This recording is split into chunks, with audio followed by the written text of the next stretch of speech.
Sup all, JC3 here, the baller of YouTube, the general. Welcome to Topic Tackle. My take for today is on how Adidas basketball managed to take a W and get James Harden to leave Nike. I've done a couple videos in the past that you should check out, how Adidas lost LeBron to Nike, and the real reason why Kobe left Adidas for Nike. So today we are finally looking at something good that Adidas did in their basketball sneaker department. As always, remember to give this video a thumbs up for more Topic Tackle and leave your feedback in the comments down below. Let's get going. Most of the time, we don't see Nike losing big name athletes to other brands, especially in the basketball world. Nike is now the NBA's official uniform supplier through 2025.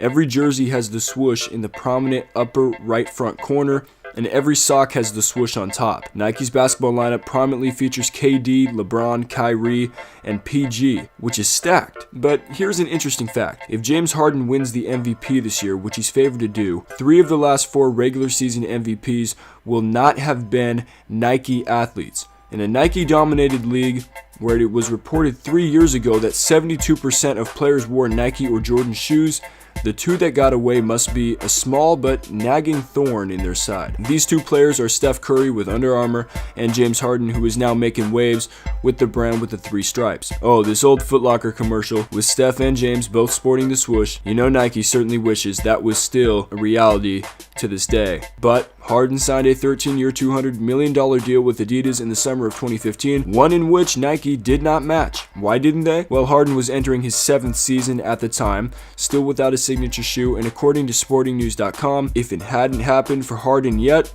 it probably wasn't going to. He's entering his 7th NBA season, and the brand likes to start much earlier because of the time it takes for an athlete's signature line to develop and catch on. Nike had Harden in what could only be described as its C-level basketball sneakers last season. He alternated between Hyper Chase and Run the One throughout the season, which are not considered high-performance shoes and were far from the company's best sellers. To match the dollar amount from Adidas, Nike would have had to make Harden a signature athlete, and in the company's 42-year history, less than 1% of his endorsed athletes have been given a signature shoe. You want to know the real reason why Harden signed with Adidas? Take it from Harden himself, who said about the brand, "I have a voice that can and will be heard. I have a pretty strong voice, whether it's in designing my shoe, designing my clothing, just everything. Everything that the brand has to offer, I'll definitely voice my opinion." Adidas granted Harden the rights to directly influence how he's marketed, and from the ads they've put out, it is definitely a legitimate statement.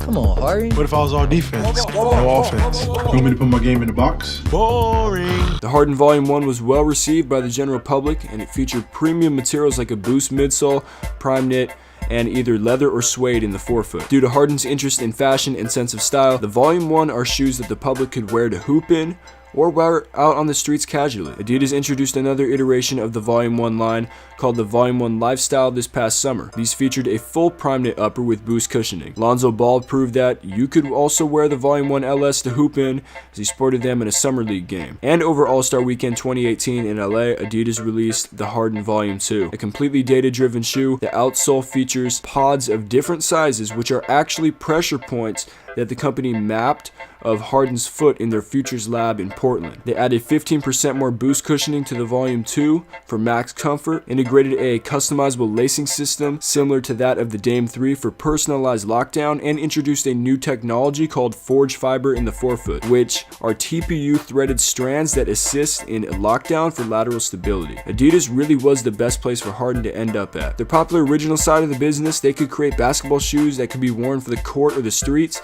as seen in the Volume 1 and Volume 1 Lifestyle, promoting Harden's sense of style. They could also create a high-performance basketball shoe tailored to Harden's game, which you know involves Euro stepping and stepping back, which is exactly what they did with the Volume 2. So let me know what you think in the comments down below. Have you worn any of Harden's signature shoes, and if not, would you buy them? Remember to subscribe, like, and leave your feedback in the comments down below. We'll be back with more Topic Tackle soon. JC3 out.